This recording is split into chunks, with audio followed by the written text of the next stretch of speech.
Bismillahirrahmanirrahim. Di sini saya akan menerangkan tentang fenomena fisik, sosial, region, dan regional. Langsung saja ke pembahasan pertama, yaitu ada fenomena fisik.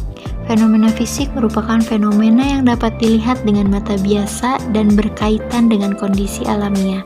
Nah, aspek fisik geografi menitikberatkan pada kajian-kajian mengenai fenomena geosfer yang mempengaruhi hidup manusia.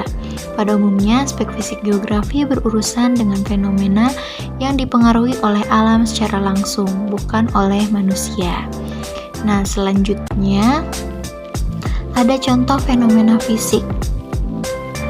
Contoh fenomena fisik yang pertama yaitu ada gempa bumi vulkanik. Gempa bumi vulkanik itu terjadi karena aktivitas magma.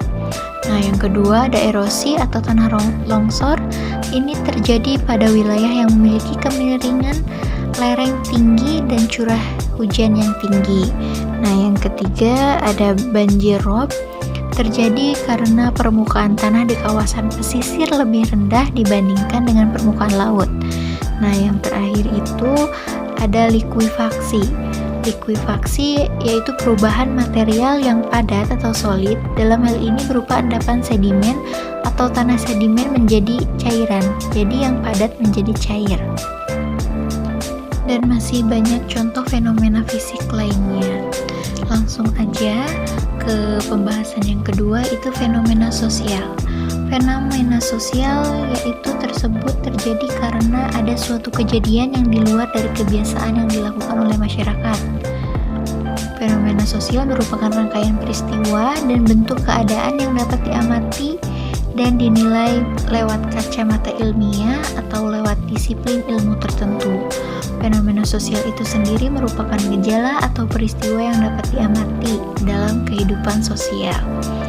Nah, ada pula contoh fenomena sosial. Yang pertama itu ada mudik. Nah, mudik adalah salah satu fenomena sosial yang dimiliki Indonesia. Bahkan bisa dikatakan hanya di Indonesia. Fenomena itu sendiri biasa dikenal dengan pulangnya orang merantau ke tanah kelahiran asli dan biasanya dilakukan pada saat menjelang hari raya. Fenomena ini sudah menjadi sebuah kebudayaan baru di Indonesia, sebuah rutinitas wajib yang dilakukan oleh masyarakat Indonesia dalam menyambut Hari Raya Idul Fitri. Penyambutan besar-besaran tersebut terjadi dikarenakan mayoritas penduduk Indonesia beragama Islam. Selain itu, libur panjang yang diberikan dalam momen ini yang membuat masyarakat rantau untuk menghabiskan waktu di kampung halaman sembari melepas penat yang menumpuk karena beban pekerjaan. Nah, yang kedua ada kenakalan remaja. Nah, salah satu fenomena sosial yang selalu mendapatkan perhatian serius adalah kenakalan remaja. Kenakalan remaja sendiri merupakan perbuatan yang melanggar norma yang berlaku baik di masyarakat maupun di sekolah. Kenakalan remaja dapat berupa tindakan yang menimbulkan bagi diri sendiri maupun masyarakat.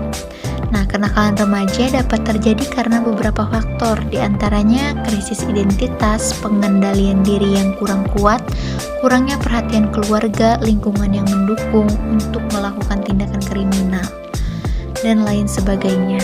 Nah, yang ketiga, contoh fenomena sosial itu ada kepadatan penduduk. Kepadatan tersebut bisa terjadi karena kurang terprogramnya laju pertumbuhan penduduk di suatu wilayah. Selain itu, ketidakmerataan dalam pemanfaatan lahan di suatu wilayah juga mengakibatkan kepadatan penduduk. Nah, hal tersebut yang terjadi di Cina sekarang. Cina adalah negara dengan jumlah penduduk terbanyak di dunia. Kepadatan di Cina terjadi salah satunya dikarenakan tingginya angka harapan hidup di negara tersebut.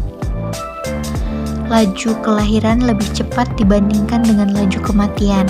Selain itu, dulu belum adanya pembatasan anak di negara tersebut, sedangkan jumlah wilayah di negara tersebut tetap dan cenderung berkurang. Nah, dan ada juga transmigrasi bedol desa, yaitu transmigrasi yang dilakukan secara massal dan kolektif terhadap satu atau beberapa desa beserta aparatur desanya pindah ke pulau yang jarang penduduk. Biasanya transmigrasi bedol desa terjadi karena bencana alam yang merusak desa tempat asalnya. Nah, istilah lainnya itu ada urbanisasi, yaitu perpindahan penduduk dari desa ke kota. Nah, sedangkan tadi transmigrasi yaitu penduduk gerakan dari satu pulau ke pulau lain.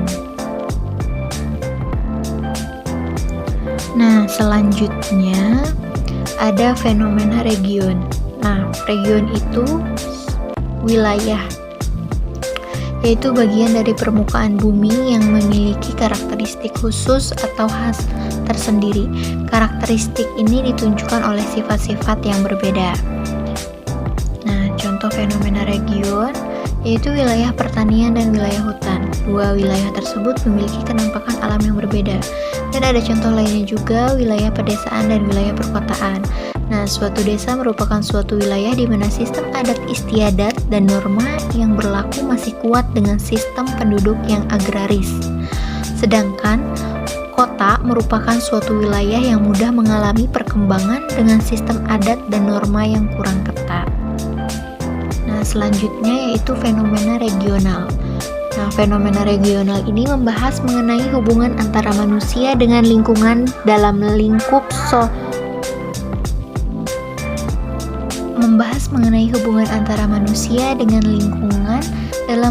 lokal maupun interlokal, membahas suatu fenomena pada wilayah yang sudah ditentukan. Nah, contoh fenomena regional yaitu yang pertama ada mata pencaharian penduduk perkotaan. Penduduk kota memiliki sifat heterogen, yaitu berbeda-beda satu sama lain. Hal ini dikarenakan penduduk perkotaan tidak hanya warga asli, namun banyak yang berasal dari berbagai daerah. Nah, yang kedua ada penggunaan lahan kawasan lindung. Kawasan lindung adalah sebidang lahan yang penggunaannya diperuntukkan supaya menahan ancaman bencana yang bisa saja terjadi sewaktu-waktu. Nah, contohnya itu terasering. Nah, yang ketiga ada mobilitas. Mobilitas adalah perpindahan objek dari satu tempat ke tempat lain. Perubahan status dari warga biasa menjadi kepala desa merupakan mobilitas sosial. Nah, terima kasih atas perhatiannya. Kurang lebihnya mohon dimaafkan. Wassalamualaikum warahmatullahi wabarakatuh.